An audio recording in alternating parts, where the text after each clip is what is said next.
Okay, hello everyone. Hello again.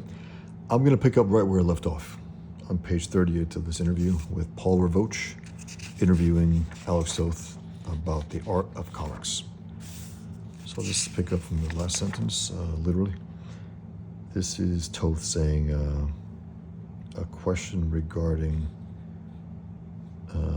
he says here, Paul says, in art instruction books, one often finds a statement along these lines. Unlike perspective, anatomy, and so on, the principles of composition cannot be taught. They must be learned by intuition.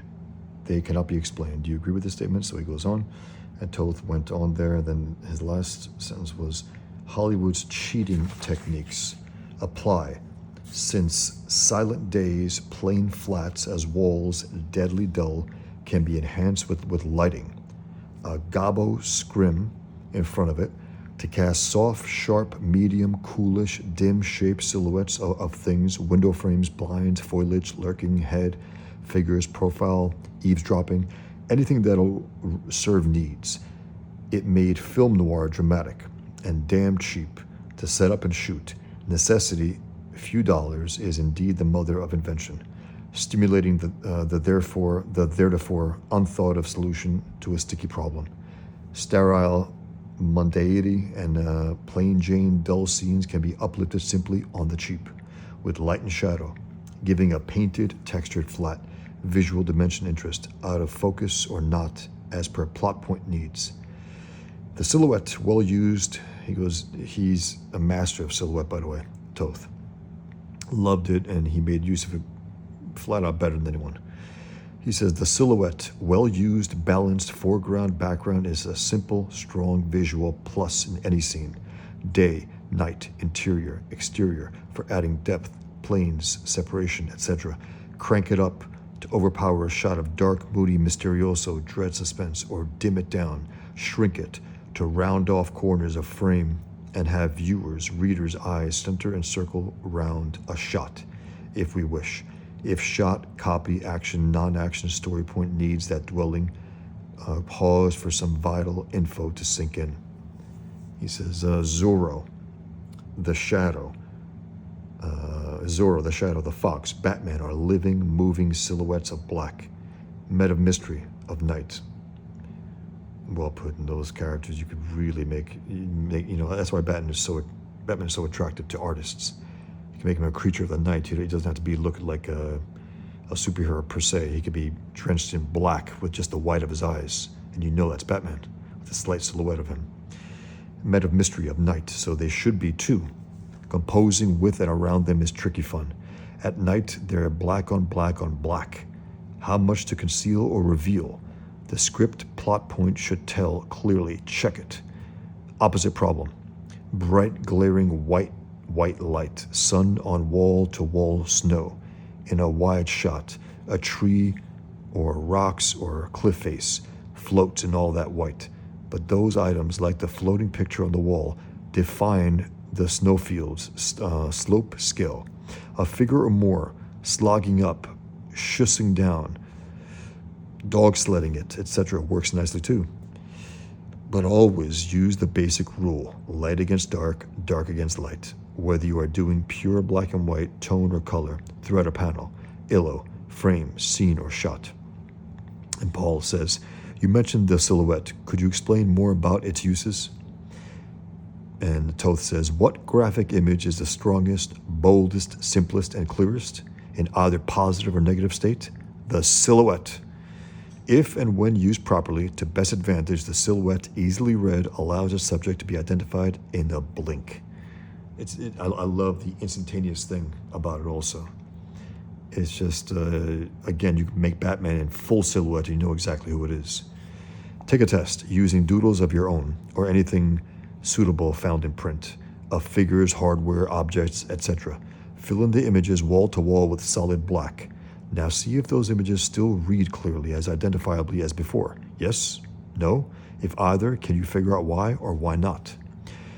This study will help you tyro, Turk, wannabe pro-cartoonists to quote-unquote see much more, compose and pose and overlap figures and objects much better, and achieve clarity.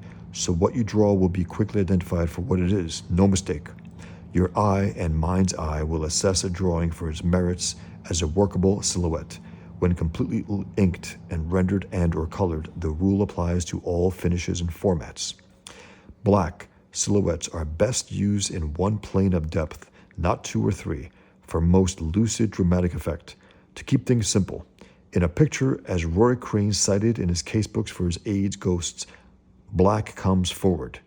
Old-timer Ed Whelan derided then, 1940s modern cartoonist spotting of blacks in all planes of depth at once as making no sense at all. True, I pled guilty to that and tried to do better thereon. Charles Bureau, himself adept to use blacks in his comic book art in his Daredevil series for Lev Gleason. That's an old, different character than the Matt Murdock character. It was another superhero. Early on, strictly enforced his flip-flop no blacks rule for his cartoonists to follow. Later on, as editor-writer of his popular Crime Does Not Pay book series and spin-offs. Thus, all line art was open for color. He explained to me then that he thought drop shadow blacks and silhouettes were cheating, faking. I don't think so at all. Covering up what was hard to draw, ignorance of subject matter, etc. And yes, he was partly right, but line art cartoonists have only two colors to make pictures with, sometimes three, via mechanical or ink-drawn gray tones. The right use of black and white is when the blacks make the whites seem whiter, and vice versa. Beautifully put, so true. Sometimes you use white as a color. It's like you put, if it's a detailed establishing shot, right, of a background, right, all the buildings, whatever, and then you focus on the two characters who are speaking with a complete white background and maybe them in silhouette. They pop off a lot more than if it was detail behind them. Let's see. He goes, the right use of black and whites is when the blacks make the whites seem whiter and vice versa, in unequal dominating percentages for dramatic effect, 25% to 75%, 10% to 90%, etc. 50-50 is boring. The burnt-out plane wrecks black on a snow-covered Alp or a stranded white swimmer or survivor in the rolling Black Sea is what I mean. Some of us long ago tried to make our work as color-proof as possible. I mentioned that before. Bad color-proof, that is. We had some weird, wild, goofy coloring that didn't help us at all. Lime green suits, mustard shirts, yellow hats, etc., etc. Purple or brown skies, whatever. We inked with an eye to clearly indicate day or night, interior or exterior, natural or artificial lighting for the colorist, but two, to safeguard the effect somehow via our inking against the worst case scenario of lousy coloring. That would botch it for us.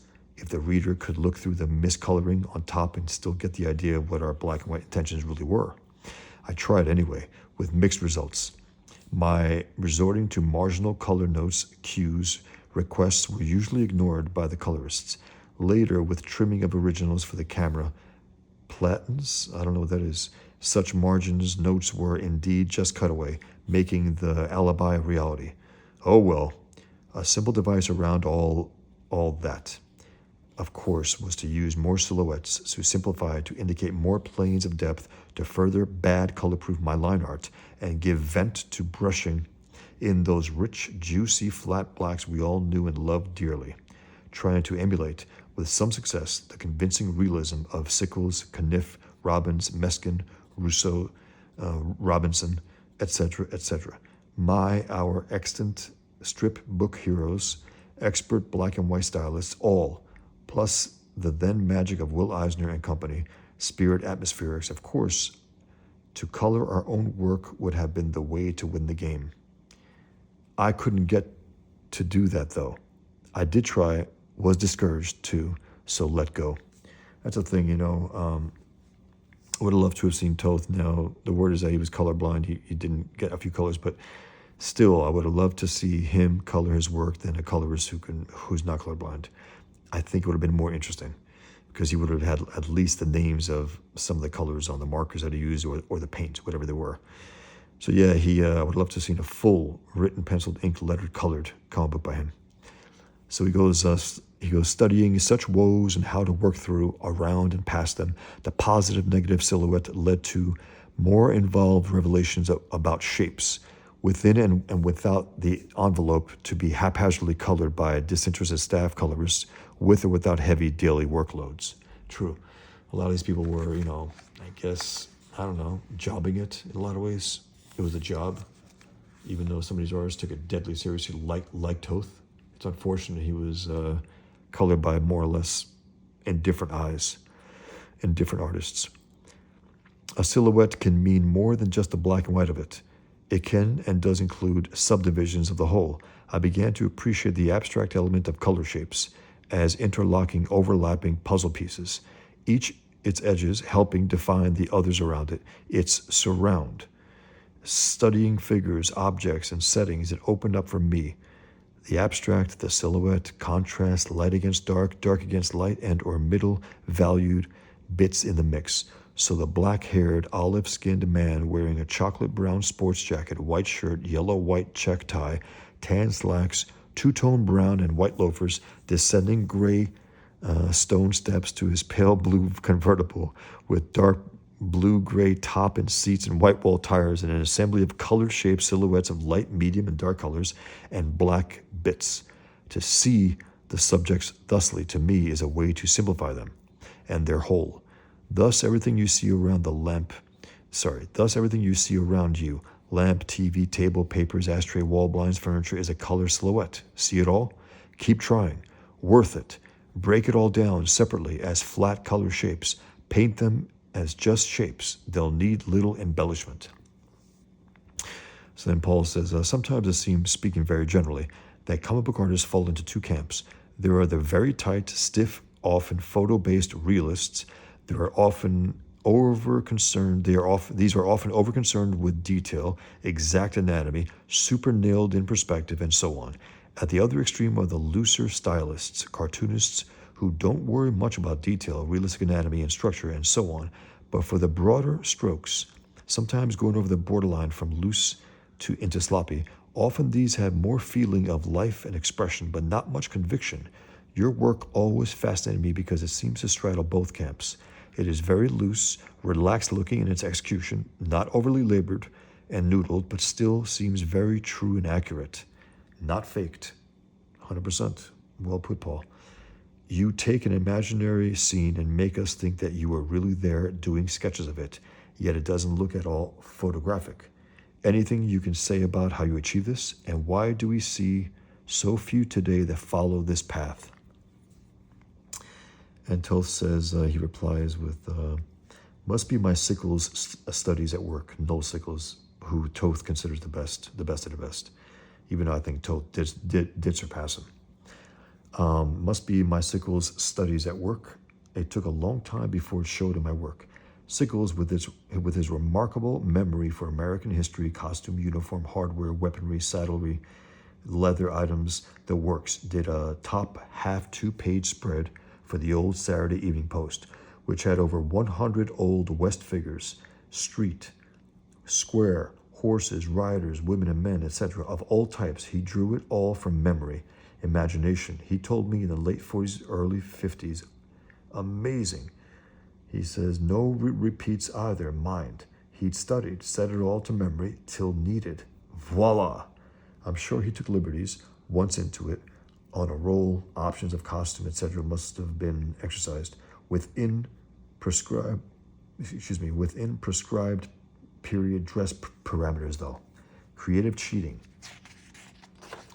Faking, it was called. If you know your subject well, you can do so. These are Toth's pencils for a Batman Superman comic, an annual, and these are Terry Austin's inks over them. Terry Austin is one of the greatest inkers of all time. Whoever he inked seemed to look better than they did, even though he was very clearly faithful to Toth's pencils here. That's basically Toth's pencils, just with a Terry Austin, maybe some more detail there for the lines, but that's about it. Everything else is pure Toth. That's awesome. You could tell that he revered him, which he did. I think Terry Austin is in the other magazine I'm going to read next, which is a retrospective on Toth after he died. I think it took place 5 years after this, 2006. It was published. So there are a lot of people. and we can go over that. It'll be interesting after this. Anyway, so Toth says it was called "If You Know Your Subject Well, You Can Do So and Still Be Legit." But let's give Noel the benefit of the doubt, because he was so authentic about his illustration subjects, like most old-time illustrators and some cartoonists, Kniff, Foster, etc. Hal Foster. I have a book on him that Dave Sim did. I think it's something about the death of not Hal Foster. What's his name? Raymond. Alex Raymond. Alex Raymond. Anyway, I'll check that out one time also. It's fascinating, the art in there and the breakdowns that Dave Sim gets into. I've done certain subjects that way too. Educated, creative, cheating from memory, etc. If in a pinch with no time to scrap, no time, no scrap, photo research, swipes, etc. If on somewhat sure ground, I'll pull it off. But I'd rather soak up photos of said subjects first, doodle their basic workings, then set it aside and draw. Absolutely. You get to know your subject. If, in a lot of ways, not a lot of ways, but I use real people, whether myself or actors or celebrities or historical figures, as models for my characters. It's not obvious, but it's important for me to find a core base, an anchor, like a visual anchor for that character, to say, okay, I have an idea of this person's face. I'm going to try to repeat that from every angle, use that particular person. And again, it's not obvious sometimes, but I'm curious about the new book I'm doing and how people will figure out who's who, but I doubt it, again, because I mix and match. Sometimes there's 2 or 3 people in one. Anyway, it's endlessly fascinating, this entire, cartooning and writing and drawing and then reading a master at work here, which is, I can't get enough of it. So he says, so I'd rather soak up photos of said subjects first, doodle their basic workings, then set it aside and draw if need be. If need be, I'll refer back to the photos to check out on an item, correct, redraw, and add or subtract detail. Do the squint test. I love that, the squint test of the overall shapes and parts of shapes. I love, hate, and worry of photos. Their use, abuse, and misuse. Tricky stuff. Who's in charge, the photos or their users? Great point, but again, I act out things. I want an authenticity in them, in the movement, in the way someone picks up something, in the way someone drinks something. I want to act that out. I want to have a good feel for it before I lay it down. And then, of course, the drawing itself will not be realistic. It won't have the detail and whatnot. It'll be more like a gesture drawing. Gestures are so important. Movement, body movement, it's so important to get that through to the reader, to convey what you want to be conveyed clearly. And then Paul says, what are the things that you consider when keying poses to dialogue? Okay, what are the things that you consider when keying poses to dialogue in a comic panel? Sometimes it seems as there are so many possibilities. How do you choose which moment to select? I know that there's no set formula, but again, I'm wondering if there's anything you can pass on about how you look at this important part of constructing a page. Toth says, what I liked in Sickles' work, he always references Sickles. That's really his guy. That's the master as he sees him. And he was great, no doubt. But again, I do think Toth surpassed him. As an illustrator, comic book artist, the works, designing all the characters for the animated series that he did. Okay. He goes, what I liked in Sickles' work in Scorchy Smith and his ghosting of Terry and the Pirates, or Patsy in Hollywood, was that fresh, candid look up to his characters, reactions and actions, his naturalism. He didn't push it. No excesses, rather quiet, versus Kniff and others in strips, more the illustrator. So it rubbed off on me, the why of it. It's interesting because we can argue about that as objectivists. We tend to argue about naturalism versus romanticism. But at the same time, it's not a blending of the two, but you can have very extravagant, heroic images of characters, but,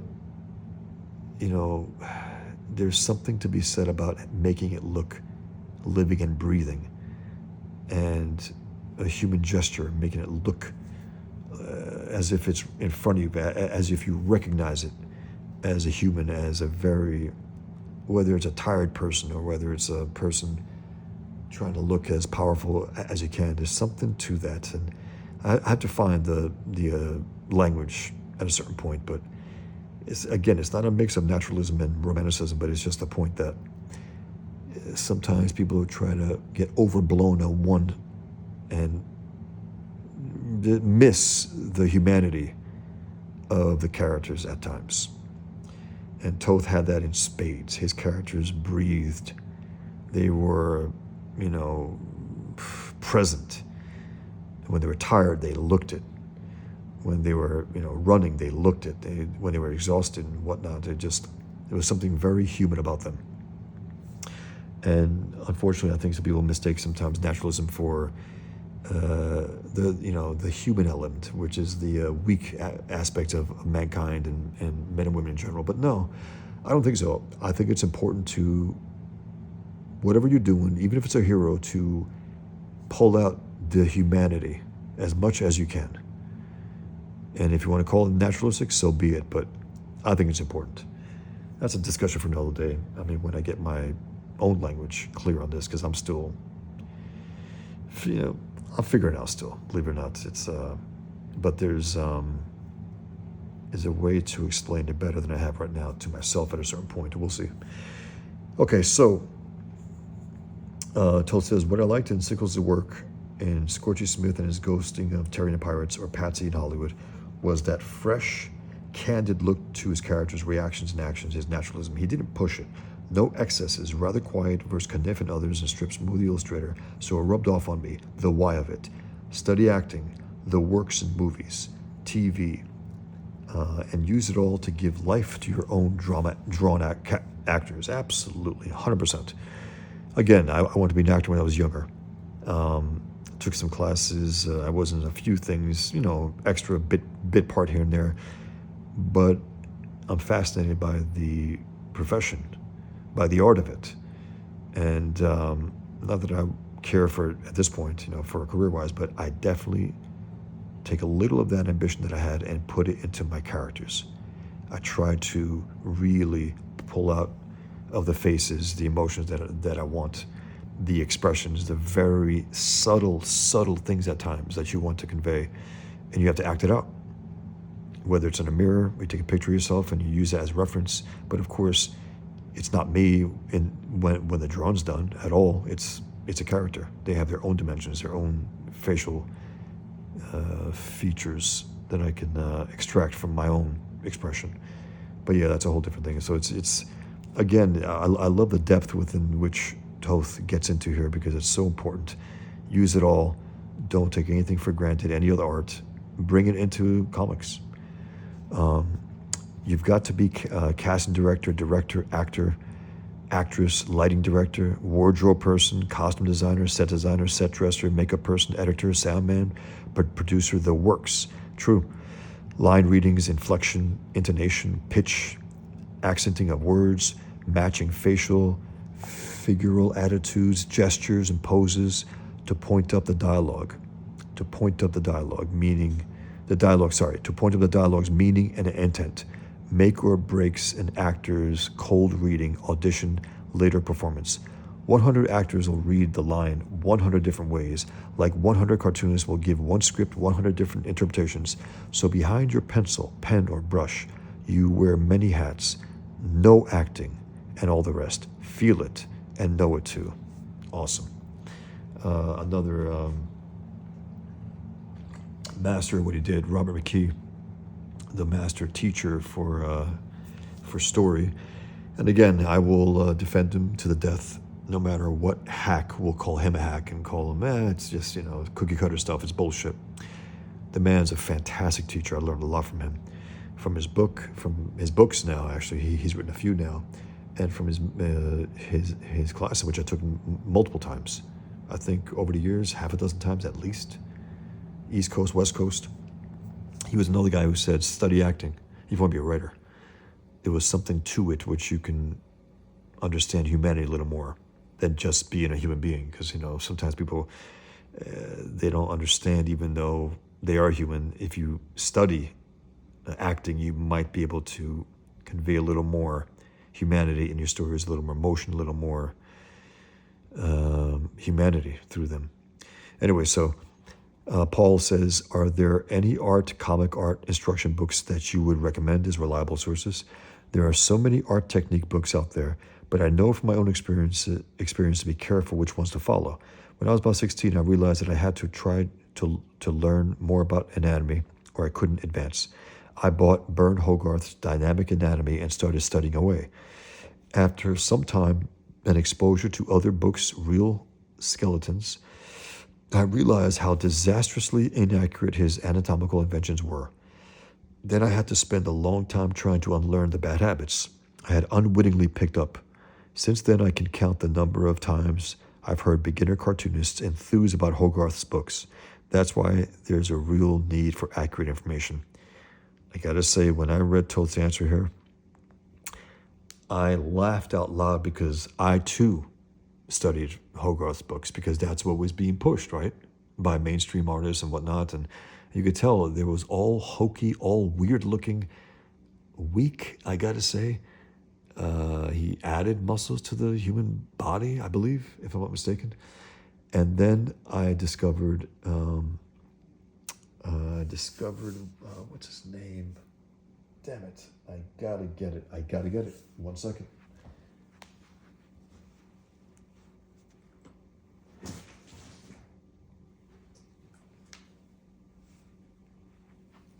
Loomis. How the hell don't I know his first name? Alexander Loomis? I'm not sure it's Alexander. Andrew Loomis. I believe it's Andrew Loomis. I learned a lot from his books. They were awesome, and everything was sound. The anatomy was sound. The building of the head, the structure of the skull, the way the line worked, everything the way it went, the body, shadow, perspective, everything. Those were incredibly important to me. So, Andrew Loomis, check them out. I got the originals from the 40s and 50s. I bought them for $150 to $200 years ago. Very expensive. I couldn't afford them, but I had to get them. So I worked extra. I did what I had to do, and I got them. And some, without covers, and still expensive as hell. They were out of print for a long time. I don't know why. They should never have been out of print. Man, when people were pushing Hogarth, they could have been pushing Loomis, and I think there would have been a lot better artists for it. Anyway, so let me get to Toth's answer to that. Toth says, fraudulent concoctions, those damn Hogarth tomes. Dynamic nostrils, dynamic dewlaps, he's making fun of, because dynamic anatomy, dynamic this, dynamic nostrils, dynamic dewlaps, dynamic chest hair, etc. It's hilarious. And again, there might be some Hogarth fans out there. I think there was one in the comment section, but it seems like maybe he understood what Toth meant after the fact. And again, Toth doesn't, if you understand at least what I've been reading for the last 4 to 5 episodes. By the way, this is Alex Toth, part 6.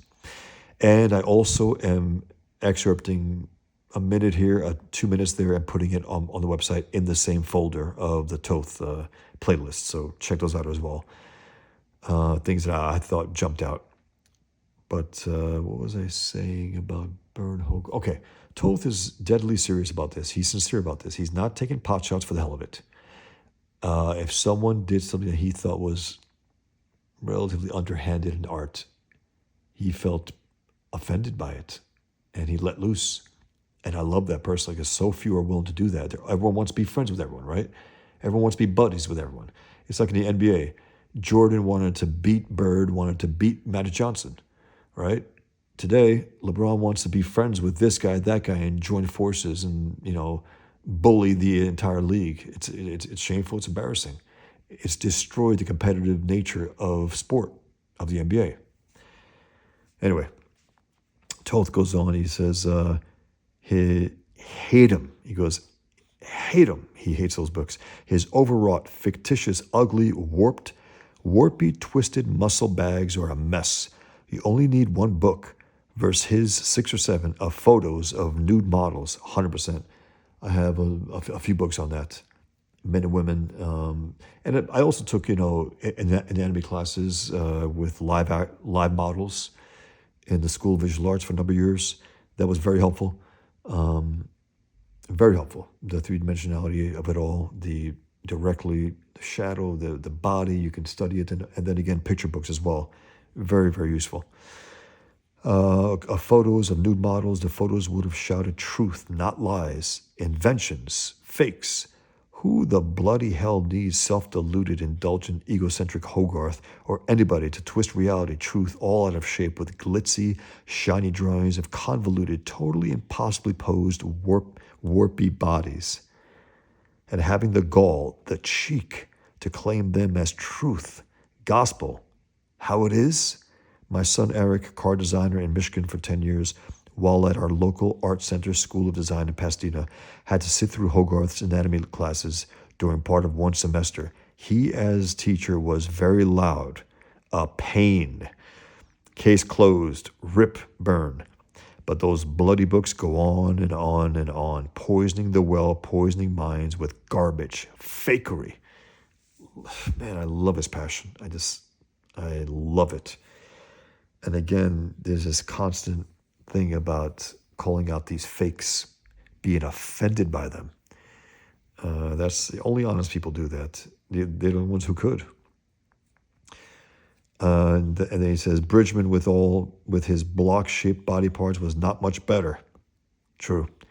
Victor Perard was better, but life drawing. I wonder if he mentions Andrew Loomis here. I don't think so. I don't recall. But Andrew Loomis is fantastic.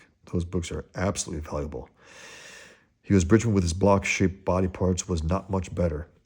Victor Perard was better, but life drawing, reality, nature, truth is the best teacher of all, 100%, 100%, as you must always be your own. You must always be your own. As I've written and said a zillion times, no interlocutor, interpreter, or filtered data is necessary at all. Just you, your eyes, mind, hands, fingers, judgments, assessments of all you survey, and your skills to get them down on paper as they really are, or seem to be, or look like to you.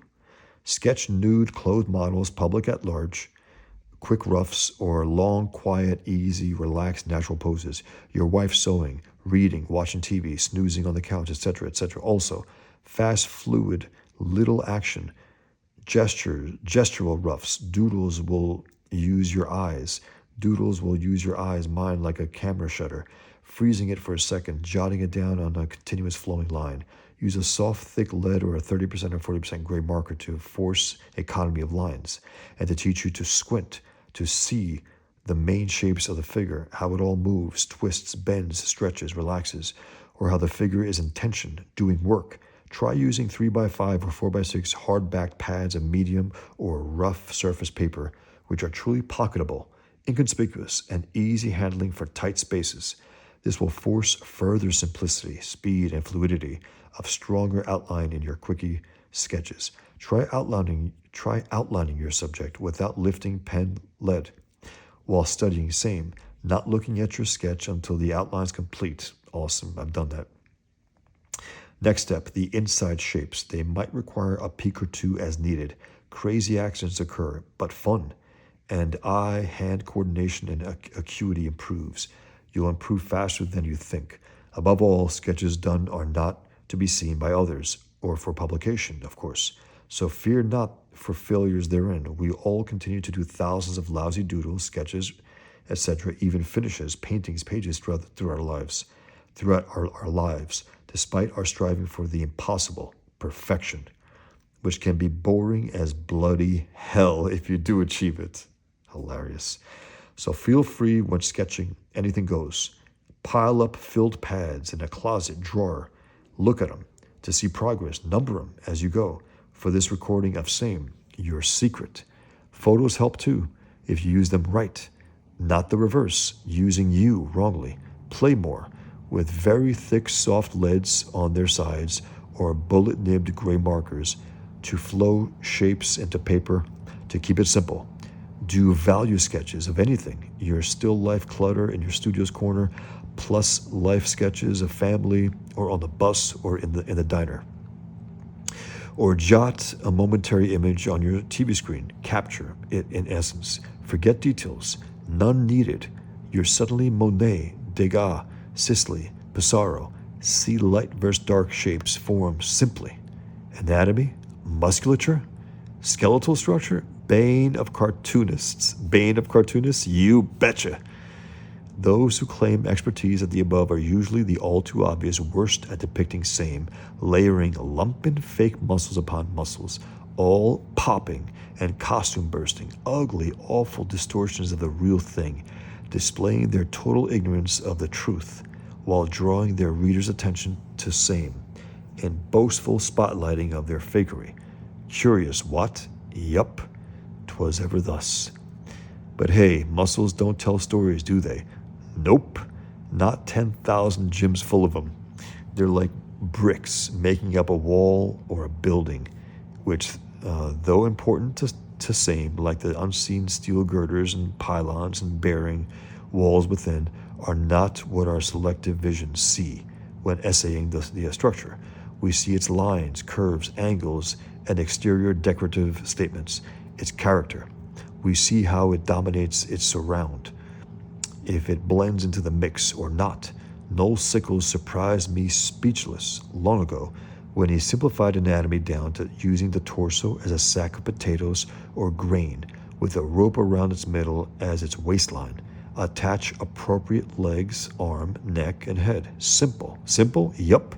Point being, don't go crazy with what's under the skin envelope, past the proportional bone, muscle basics of the human body, no two of which are alike. Few Schwarzeneggers out there, nor are they popping, pumped up tense all the time. But in comic books, they are. Never relaxed and fluid, no. A silly and distracting, self-deluded lot of gross-out garbage of an anatomical lies in print, displaying their cartoonist creators' ignorance in grandstanding ways. While I've noted time and again, for 30 years or so, having no idea at all how to tell a word picture story, which should be priority one. Get that right, and the rest will fall into place if one does study. I mean, man. Again, it's important. Knowing anatomy, absolutely. But I hear what he's saying. And again, there's that tendency for some artists to really pile it on to the point where it doesn't look authentic, doesn't look real. It loses life. It loses power by trying to look too powerful. And he goes on, the gestural, attitudinal, emotive, revealing grace of the male-female body is lost on the purveyors of hyper-muscled extreme heroes and heroines, always in screaming, open-mouthed, ugly poses, legs 8 feet apart, or pounding villains. Can you distinguish them from ugly, demonic heroes? Through walls or galaxies? Dumb. A page of panel-to-panel continuity is bollocksed up into just a series of big, oversized, leaping, punching, flying, sneering, snarling, pounding, falling, crunching bags of fictitiously muscled and proportioned, costumed wingnuts overlapping each other, destroying any order of the page's panel continuity, or caption, dialogue, thought balloon, flow for the readers, and obfuscating whatever continuity is there. By such extremist, guerrilla-like artwork, Jack Kirby and Romita and Buscema could get away with it. Now, okay, let me think about that, okay? He's acknowledging that these guys are exceptional. He's acknowledging that they're damn good. I love that because, again, someone could think, hey, man, he's talking about Kirby and Romita and Buscema. Yeah, but he's saying here, these are all-time greats, Kirby, Romita, and Buscema. Extremist artwork, Jack Kirby and Romita and Buscema could get away with it, but few, if any, others, meaning there was a grace to them. Well, Kirby, it wasn't as much grace to Kirby, but in particular to John Buscema. The grace of his characters, the movement, his musculature, and again, it wasn't overdone. It was just so authentic. You like watching his Conan on the prowl. It looked like a guy moving, And the way he developed the muscles, like you take a John Buscema body, right? And you put a silhouette. Anyone who knows anything will know, oh, that's a John Buscema body. It's obvious because he has real incredible outlines on the shoulders, on the biceps, the way they come out, and just the way the exaggerated quality that he has. It's clearly Buscema and nobody else. So he says, and I see it as such a waste of space and of rambunctious young talent too full of itself to care to learn the craft.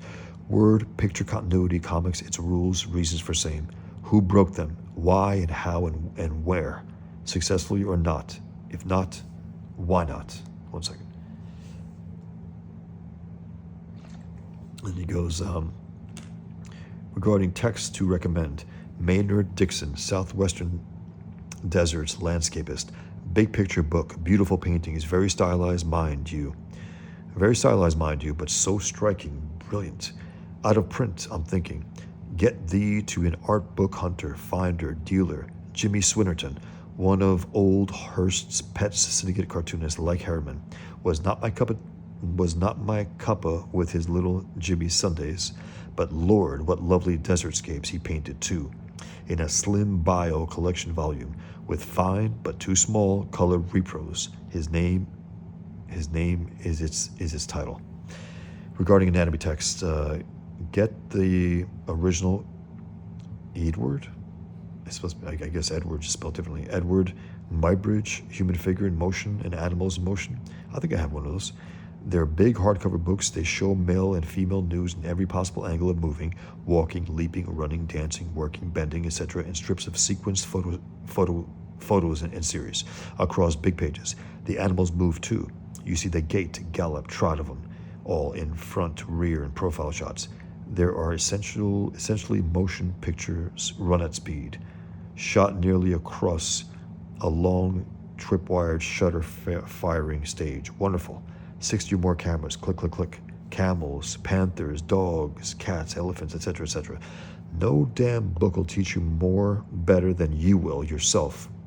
I mean, again, 100%.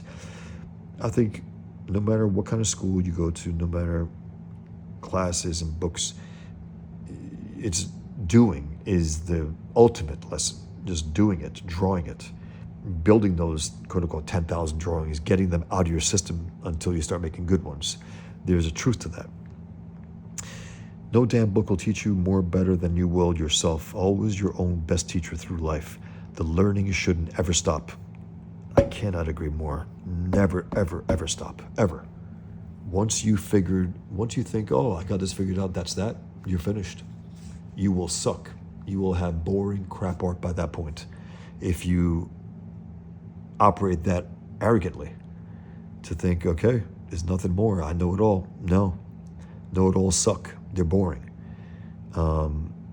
You can always improve, always do it better than the last time. Always, always, always. Whether it's storytelling, whether it's facial expressions, whether it's whatever. I mean, the inking, the execution, the final look of the art. The learning shouldn't ever stop. Read it all, study it all, use it all, sift, assess, filter it all, adapt and borrow, but let it be you. Let it you be you. Again, I love it. Learn principles, then go forth and be yourself, as he says earlier. Learn principles, then go forth and be yourself. He doesn't say it in so many words, but he's an individualist through and through. He's an absolute individualist. And he knows that all the greatest artists are. They're honest artists, and they're individualists. They're not collectivists. They're not trying to appeal to the crowd. They're not making 1,000 lines where 10 will do. They're trying to just otherism. That's their art, to appeal to others, to shock others, to impress others, and so on. But what he's, saying here is truly individualism through and through. That's his main thrust here. Be yourself, study your ass off, absolutely draw your ass off, no doubt about it. But in the end, you cannot be others, even if you try. I can't be Toth. I wouldn't even try. Even if someone says, hey, that reminds me of Toth, I get it. And some people do say that, but, I don't see it. My art is mine. I mean, that's it. And Toth is nobody like him. He's I don't know. There's nobody like him. I've seen people try it. And again, you got Tonji Zonjic. He's clearly trying at times, and it's goddamn working. I mean, he's the one guy I can point to and say, yeah, it's beautiful art. But I can't wait till he gets to the point where I don't see Toth anymore, where it's all him. I think he might be getting there, but again, I think he's a little sick. I hope he's not, but that's what I'm getting from some of his posts online. I mentioned him in I think the last video or 2 videos ago. Anyway, so he goes on, he goes, find your own way through the maze of all the cross influences and lies, big and small. As for worthier texts, I find that the best how-tos on many of the arts disciplines were written from 1900 to World War II. Graphics, plastic arts, movie techniques, photo work, industrial design, architecture, you name it. They were solid works, clearly written, so well illustrated, too. Art and photos crisply captioned. And then Paul says, you referred several times to the use of the third eye in drawing. Could you expand on what you mean by this? Do you refer to the necessity before you commit pencil to paper to fully visualize your subject first in the mind's eye? I recall reading about the art training of a famous painter. It may have been Degas or John Singer Sargent. I can't recall. And one exercise he was given was the task of drawing a figure model who had been posed at the top floor of the studio. The only catch was that the students had to, I gotta do an interview. So I don't think I'm gonna cut this short. I think I'll be able to finish it.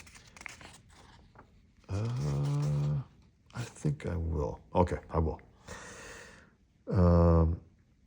Sorry, 1 second. So I want to get back to Paul. I can't recall it. And one exercise he was given was the task of drawing a figure model who had been posed at the top floor of the studio. By the way, you see this? That's pigskin leather. Just have to mention it.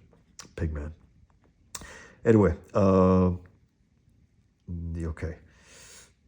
I can't recall, and one exercise he was given was the task of drawing a figure model who had been posed at the top floor of the studio. The only catch was that the students had to do their drawings on the bottom floor, down many flights of stairs.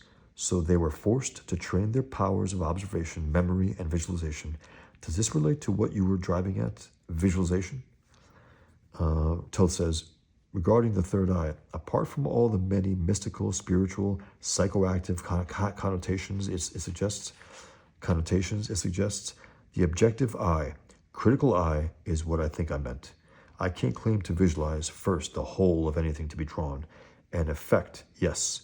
The gist of it, yes. While doodling bits until lightning strikes. The hoped-for accident, which links the bits together, brick by brick, layer by layer, again and again. Look how fun this stuff is also. Look at the difference in the art style.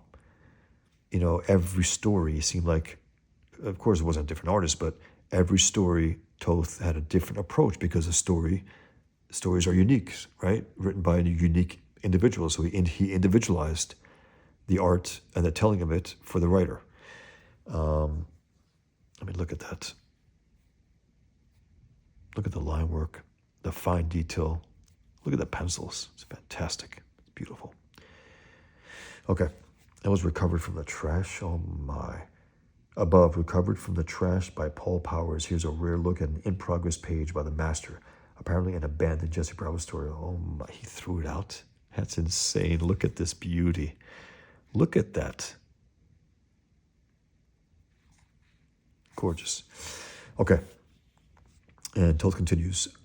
Lots of erasing and strikeouts before the happy equations revealed.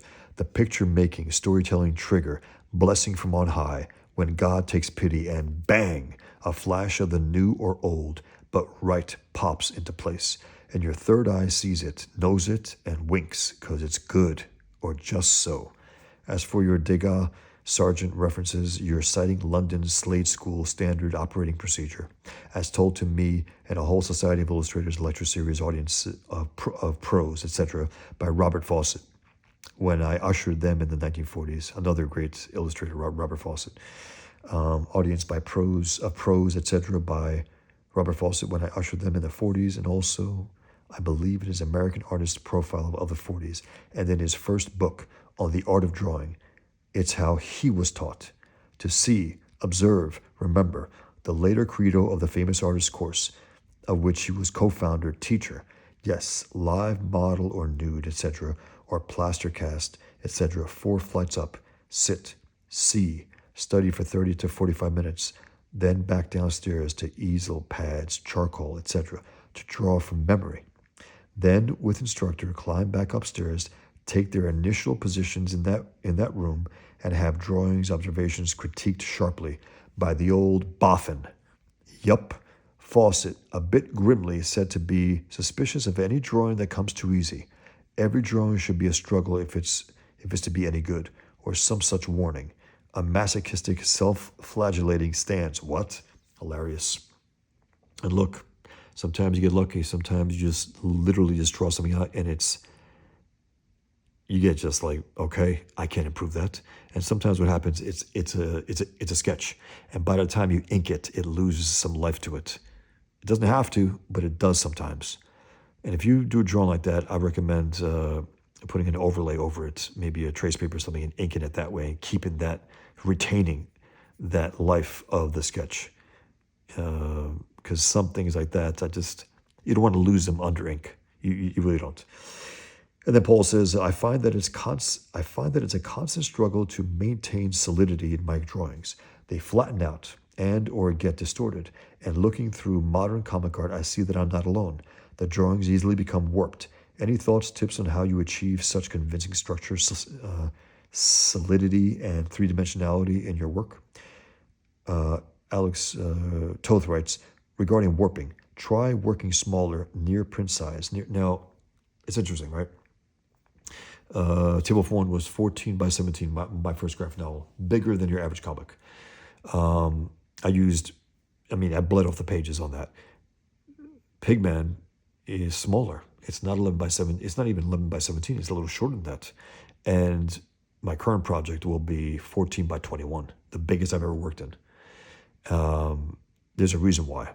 It's a height. I pushed those who hired me. I pushed them. I said, look, I want us to be 8 by 14. And we had to go back and forth a number of times, and they finally conceded it. I'm very lucky that they did, because I think for this particular project, it's important that it's tall. That's all. So, Toth says here, try working smaller, near print size, nearer. Large drawings slip out of proportions much too easily. Use your mirror or window lamplight with a page away from you, reversed, to check on what's off and fix it. Of course, now, when I mentioned that 14 by 21, it's tall, right? It's big. But what I'm doing is I'm doing the small. Check out my video, my last live stream. I did 2 live streams. My second live stream, check it out. I show you example art for my new project.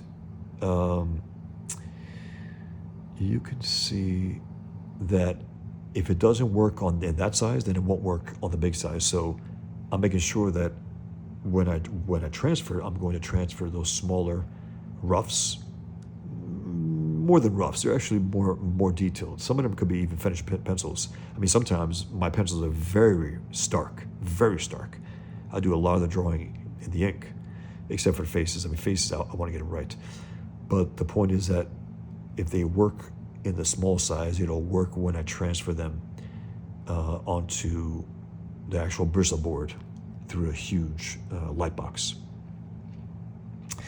So he says, use your mirror or window lamplight with the page away from you, reversed, to check on what's off and fix it. Of course, anything thicker than 2-ply bristle, forget it. Light sources, yes, the key light, as you know, puts all in relief, adds weight, mass, sculptural solidity. Simply think, simplify. Make one line work for 3, or 3 for a dozen, a la Sickles' advice. Infer, suggest the rest. A camera lens sees all. You don't have to. You edit. I find your art solid enough, Paul. What the hell are you bitching about? Hilarious. open it up, simplify. Use the form, shapes, light. I love that. Those are two friends talking. Only friends can talk with each other like that. I love it. What the hell are you bitching about? Hilarious. And then Paul continues. He goes, after studying your artwork, it seems to me that you rarely use so-called double lighting, a la Wally Wood. And that's true. That's true. He really did that. Where you got that shadow in the middle of the face. He sometimes did it, but it was not a thing with him. There's something to be said about that also, where they're trying to look realistic in that affectatious way, where that's their form of realism, where you have the inner shadow on the face, on the nose, on the mouth, but then like light on the side of that and light on the other side. And sometimes it works, and I've done it myself. But it's interesting. Toth rarely did do that. He used a lot of silhouettes. By the way, that's Paul's work, a Batman story. That's awesome. Solid Batman. So Paul says, after studying your artwork, it seems to me that you rarely use so-called double lighting, a la Wally Wood, Williamson, or Adams, etc. Lots of reflected light thrown back onto the subject's shadow side. Why did you avoid it? Was it because you found that it broke up the graphic black masses too much? Was it too photographic? And Toth says, if needed, I use split lighting in days of yore. Given a good reason, I did. Gimmicky for me. I tried it, but overdid it. Like Wally and all you cited did. Like Wally and all you cited did. Shtick. Wally's trademark. He did it well, but didn't need it. Mostly no. Remember how badly Kniff used it throughout Canyon? Gods, that's hilarious. Hilarious. Again, his willingness to go there, to go in on some artists. People resent it. They hate it. They think you should never do that. It's like a professional regard. You shouldn't do that. To hell with that. I mean, honestly. We need to be better. We need to be better as a whole. We need to have our asses kicked sometimes by the best. And for that, we'll be better for it, 100%. You can't just go soft on people and tell them lies, nice lies. You rather have some harsh truth at times. So he says, remember how badly Kniff used it throughout Canyon? Ye gods, big mop-like brush blacks on faces, all wrong too, to divide light color FX. Ugh! But two, all over unpainted aircraft fuselages and wings. Awful clutter, hey, distracting, ugly stuff, so unlike the milt of Terry years. Till the end of years, now spit lighting is not rim lighting. Big difference. Watch movies, TV, well, maybe not. It's hilarious. He just caught himself. He was thinking about the old movies. Because every director, lighting director, cameraman's doing it lately. Too much. Sweaty, slimy, wet-looking folks' faces. Beasties. Hilarious. Oh my God, it's such a joy to read this. Sweaty, slimy, wet-looking folks' faces, beasties at night with hot spit lighting, all to reveal more creepy textural detail in two colors, left versus right. It's a disease. Hilarious. A plague in spook, horror, sex, film noir, voluptuous fleshy babes or scaly monsters, but in days of less extremes, night scenes used key light to pull a figure from the black shadowed background surround with a, I think they fell apart this magazine, so I had to tape it, with a softer light on the other side to rim light figure's shadow side, to separate it, make it whole. Without it, using only key light, you'd have Rembrandt lighting on one side. The figure would melt into shadows away from the light. Simple, dramatic, effective. It helps to know facial, figural anatomy and various weight, textures, styles of clothing and how they take light and dark. Study. Anywho, a little glossy, glitzy, shiny, wet stuff. It's hilarious with the wet stuff. I never thought about it that way, but it does look like that. It's greasy. Goes a long way with me. If I need it, I use it, but only then. I've done it well and poorly. It gets in the way of negative, positive shapes in black scenes, night shots, where silhouettes can be so dramatically used. But nowadays, few cartoonists know how to do so wisely. They just don't get it, and it ain't shtick. It ain't shtick. So Paul says, do you have any specific suggestions as to which materials to use for drawing storyboard art? A lot of people seem to use thin line pencil, but I find it doesn't reproduce very well unless you press really hard, in which case you often get hand cramps. Oh man, I've gotten those for lettering.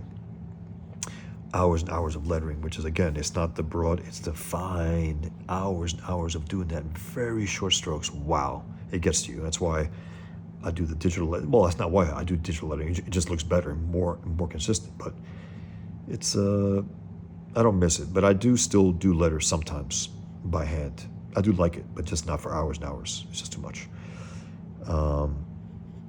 A lot of people seem to use thin pencil. He goes, cramps. If you use a softer, blacker lead, you end up with a smeary mess. Any thoughts? Toth says, as to my storyboarding, I don't call him Alex. I don't know him. I didn't know him. I call him Toth. It's funny. I call Paul because I have corresponded with him.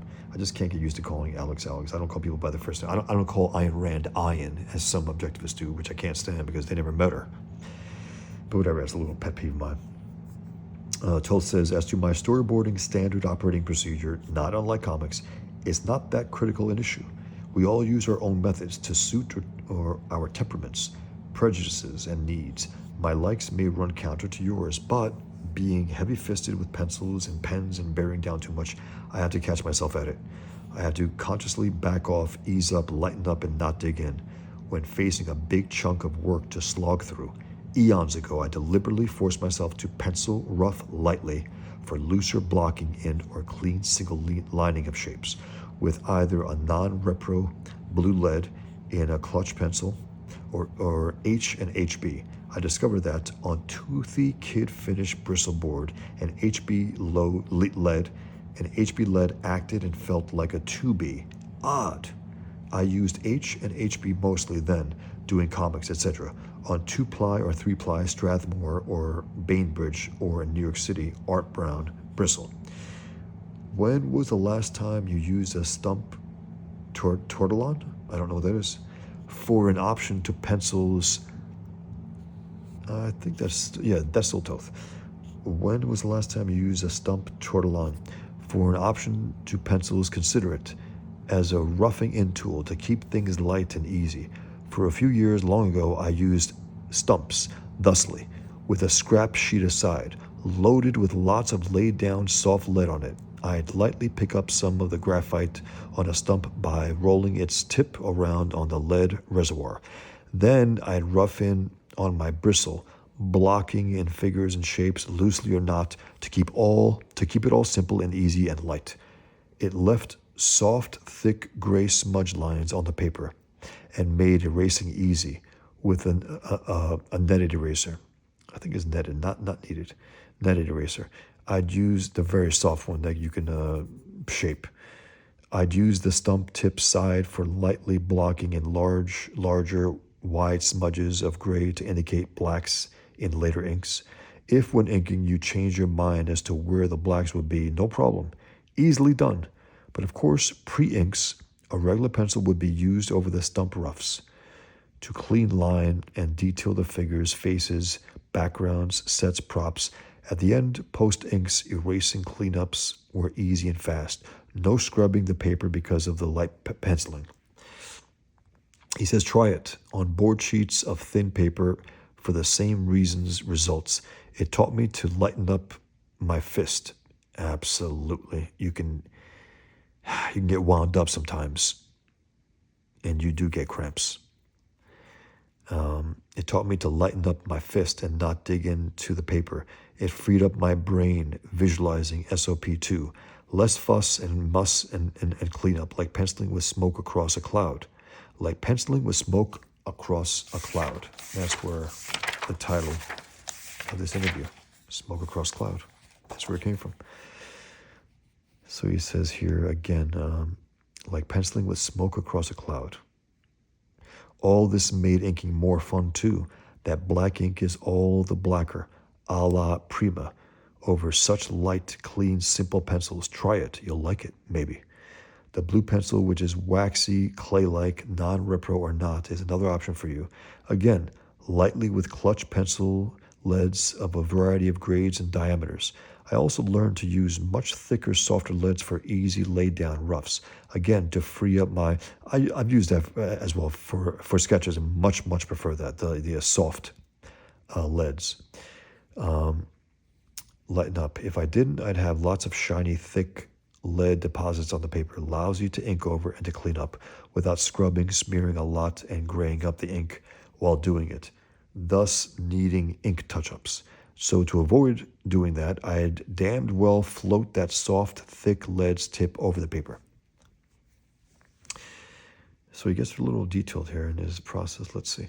These were tricks, games, self-disciplining, gear-changing devices I employed to avoid tight-fingered, tense, crampy work styles, to get free and easy and grind out lots of work and make it fun by doing new novel things, to not get bored, formulaic, stilted, rigid, ossified, deadheaded. So, back to boards. 1. Pencil rough, light and loose via stumps, smudges. 2. Tight pencil with normal lead pencil, lightly too. 3. Ink, via markers or with brush ink, then erase light and easy.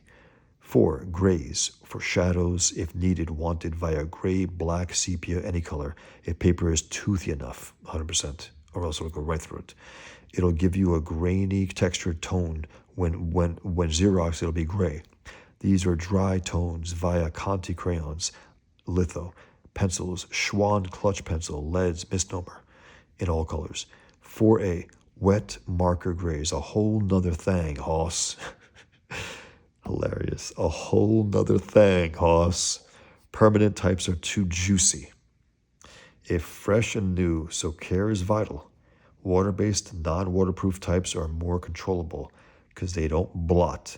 Spread as much on thin papers like board sheets. Lay down all gray tones first, let them dry, and lay down blacks last. Because, as you know, grays or colors used last over blacks gives you mud. They pick up black. I prefer dry gray toning at H&B, Hanna-Barbera, I believe, on cheap, I believe that's what he means, or he's talking about a brand of paper. I don't know, probably. On cheap, thin board sheets and our small 6 frames per 8.5 by 11 formats art size. I use litho pencils with medium hard lead. I'd lay the sheet on the rough Zolatoned, don't know what that is, painted desktop and apply the litho pencil, which picked up Zolatone's rough texture through the paper, thus breaking up the litho head laydown. Voila, grainy gray. By the way, art supplies sell textured, embossed, thickish mylar sheets, 9 by 12-ish, in sets of 4 or 6 with variety of textures for just such applications. Cheap too, handy. Inquire about them. 1 or 2 sheets have irregular mezzotint stipple patterns and textures. The others are wood grain, linen, laddered on railroad line patterns, a la charcoal papers. So Paul says, in assessing some animation storyboard samples that I sent you, you referred to wasteful animation, layout, camera moves, art. Could you explain this in more detail, what you meant by the economy of the H&B approach, making one setup work for 3 or 4 steps, or 4 setups? Should master shots be used more? And Toth says, yes. The old workhorse, the establishing master shot with variegated cut-ins is just a part of my meaning. It's head, figure, work too, characters I include here. Subtle eye, eyebrow, mouth, lip, head moves can underscore a line of dialogue or a silent reaction take. Better than all the head bobbing, snap turning, eye rolling, popping, fish mouthing excesses, 100%. I see in Saturday morning kid video crap. 30 bloody years of it, no one's learned a thing. While he sounds bitter, look what he's giving us. This richness of his experience. So I can't stand when people just dismiss him by that one line. It's like, are you kidding me? Look what he's done here. Hours and hours of his knowledge he's sharing with the world. Unlike, to be blunt, unlike Ditko, who said repeatedly, I am my work. Therefore he never did interviews. Well, I think I would have loved to have known his process. what he was thinking about his philosophy, because his work was a little distant. It really was, and a little far too didactic, not human enough. He didn't work towards, you know what? I'm going to get something quick. 1 second. I'll be right there. Something that I was looking at the other day. Again, Robert McKee, right? Right, the cookie cutter, formulaic Robert McKee. This is not, I didn't print this out for any reason besides I love it. And I didn't print it out because of Ditko. But look what McKee says about writers and the reader, right? Which Ditko, and again, I get pushed back by Ditko fans. I'm a Ditko fan. I love Ditko. At the same time, he would have been so much better if he had studied writing better, studied writing more, if he connected with the reader more. But again, his aloofness, not just in his personal life, but it bled into his art. Very distant, not as connective. So this is Robert McKee, okay? He goes, the reader bond. The reader's emotional involvement is held by the glue of empathy. If the writer fails to fuse a bond between reader and protagonist, we sit outside feeling nothing.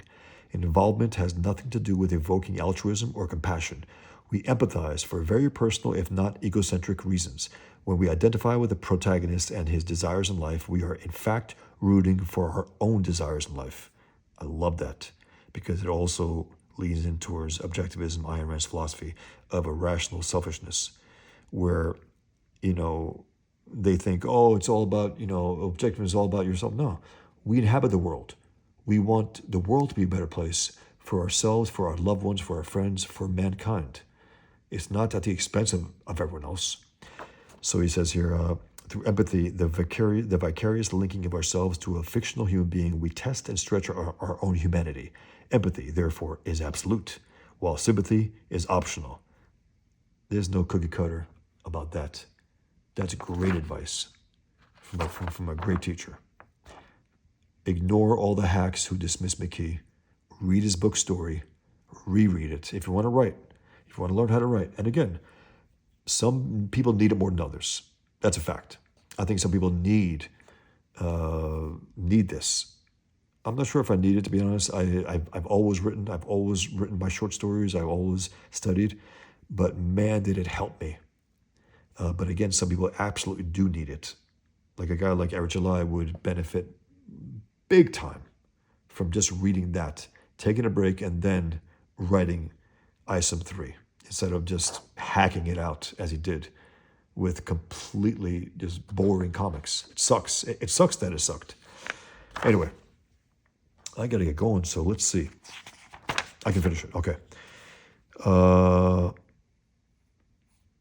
The art of minimal gesture, if you're bored. Okay. The art of the minimal gesture, something natural and low-key with the right timing, can be gangbusters. Little ticks, face, head, body, as any fine seasoned actor gives to his character in any scene, but this may be counter to the studio boss's demands. I'm afraid. They want too much of everything to make it look good and move like a runaway bus. If your boards are comic bookishly oriented, sourced, styled, then think and draw dynamic shapes as always. Outline them, then drop shadows onto them, and make them pop off the backgrounds. I would love to have seen these in postcard form, which is, I believe, what he sent to Paul. And I do believe Paul is going to discuss this interview on his channel and Robot Fiction, and I think we'll see the actual postcards. So check out his channel, subscribe to it. It's great. And subscribe to my channel as well, please. Like this video. Let people know. I'm diving in now. I'm going to have my YouTube channel. I'm going to make it as successful as I can. I'm really enjoying it, by the way. And thanks for everyone who's commenting and liking it. I do appreciate it.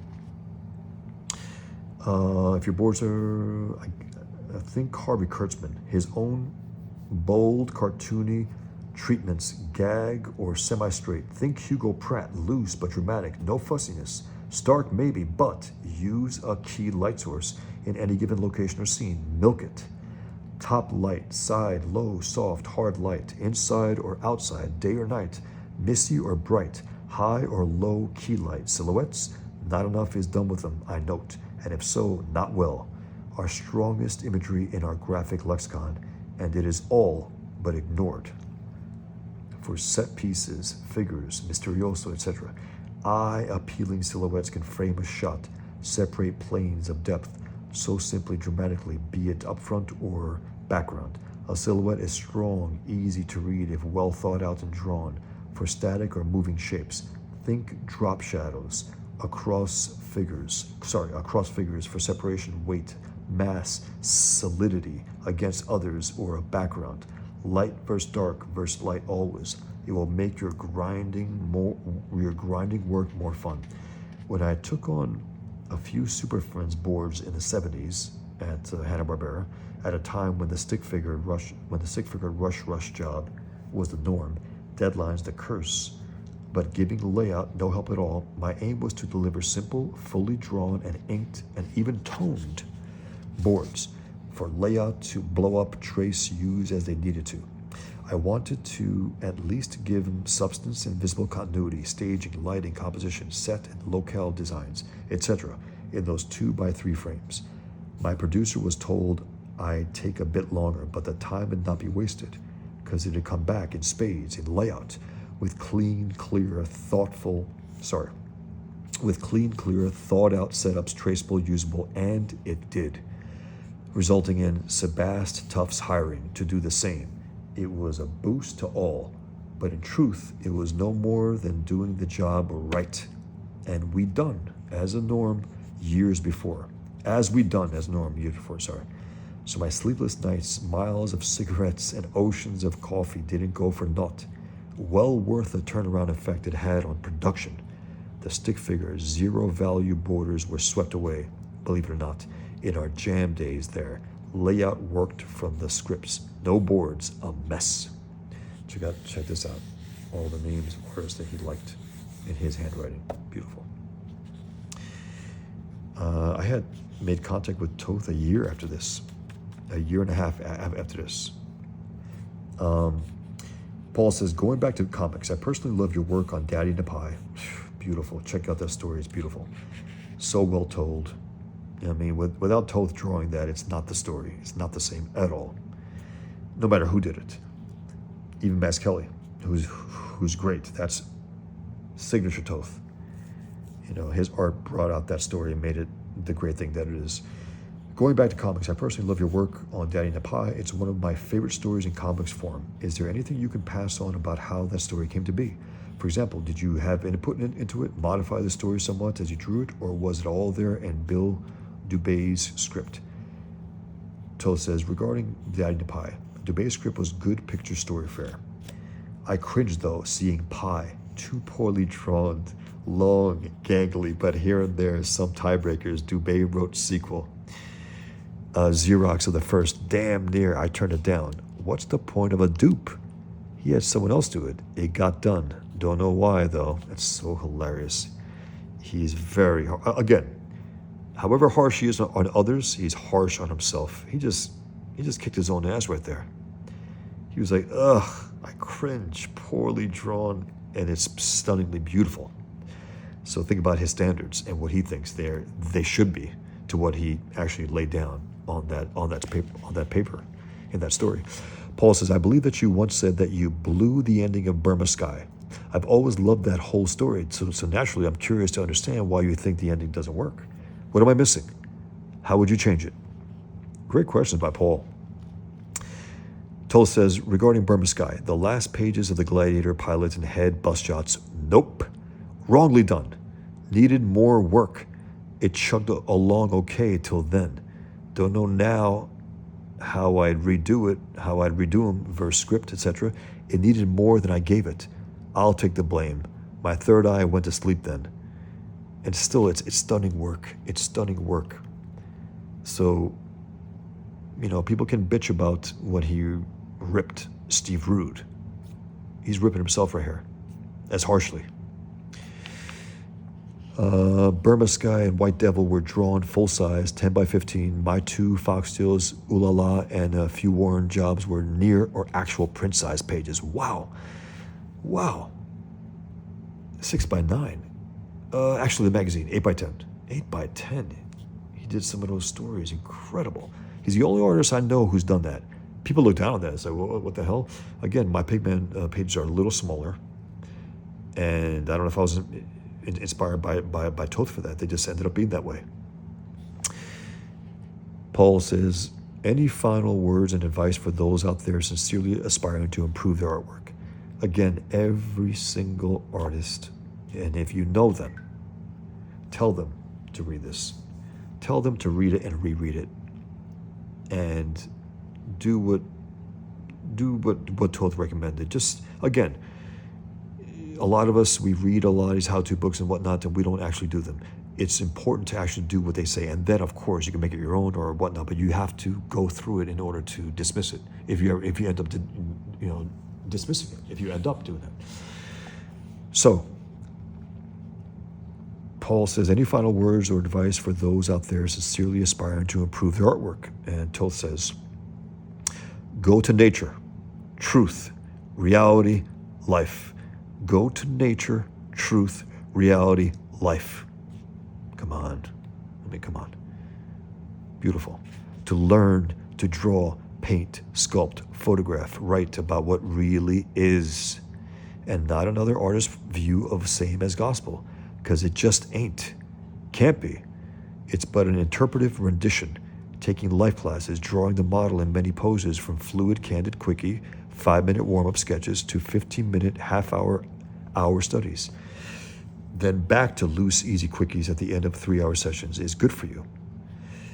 Formally, but a pocket pad for on-the-spot sketching out in your daily world is better for you, to teach you the truth your way, with no thought about style, technique, or 12 other guys' way of drawing the same. Not important. The art of lettering is true. So many artists are artists, others, and they look like copies of copies of copies. And it's embarrassing. Once you understand this, it is a little more embarrassing, because you look at it and say, damn, that guy's a copy of that copy of that copy. And the original wasn't even that great. The art of lettering, he goes, 12 other guys' way of drawing the same. Not important. The art of lettering, of coloring too, to be learned well, is a prime value to all cartoonists, to reflect you, be you, your very unique personal you. Individualism again and again and again. That's what really he hit home here. To take the blame or credit for the whole job of it, 100%. Great satisfaction comes from being author of all bits of the whole, doing it your way, lumping, bloody, ugly at first, maybe, but soon, through study and practice, you'll improve to professional levels of quality, freeing you of many fears, till it'll be more like play than work, and you'll do better every crack at it. It won't ever take any of it for granted again. With your pro eyes peeled, you'll see countless inspiring examples of these arts to emulate, to kick you out of the complacent ruts which you mistakenly thought were your grooves. The more you learn, the more you'll discover how little you know. Yup, the fun of it will just begin for you then, to know truth about you, your craft, and fully appreciate all the many variegated options and possibilities, ways, and means to do the job, which you'll find and be dazzled by out there. Learn. Experiment always with new basic tools, methods, and viewpoints, and resist smugly and lazily settling down into comfy, predictable ruts. Be a student, lifelong. Don't play maestro. It's a killer for adding to the accumulation of knowledge. That's only a maestro can say that. Stay the wide-eyed student who needs to know more. Stay curious. For you, to better your craft, give 110% as often as you can. More, though times will grind you down to lower numbers. That's life. Demand more from yourself, your talent, than any editor or publisher will. That's a thing, to be more professional than those who hire you, more professional than those who you work with and with your collaborators. bust your ass. And then through that, I think they will step up. Personally, I've never worked with anyone, so I gathered that that's the case, at least the way Toth is talking here. Though times will grind you down, be tough on you. Push your pill uphill. It'll pay great dividends, and money will be the least of it.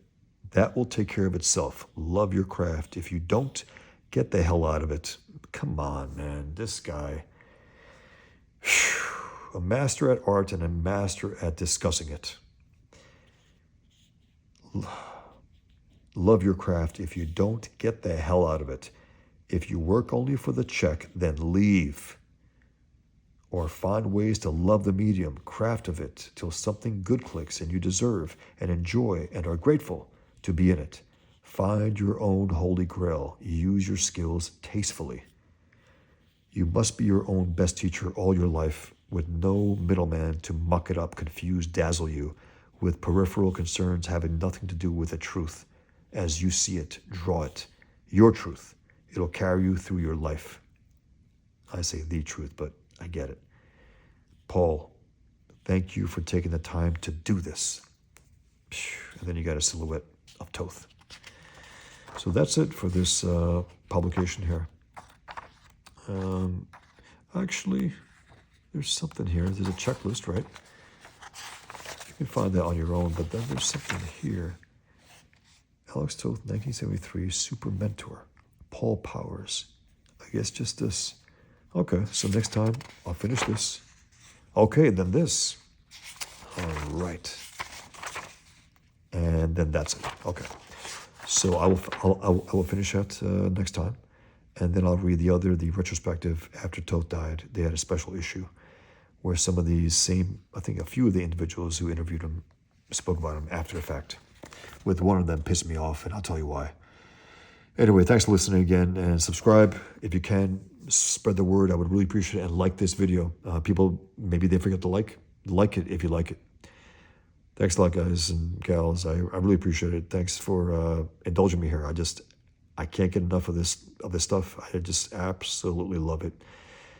You know, Toth is just constantly refreshing years after reading this. I mean, I read this 20 years ago, 22 years ago. It's 23 years ago. It's insane. All right, take care. Be well. Thanks.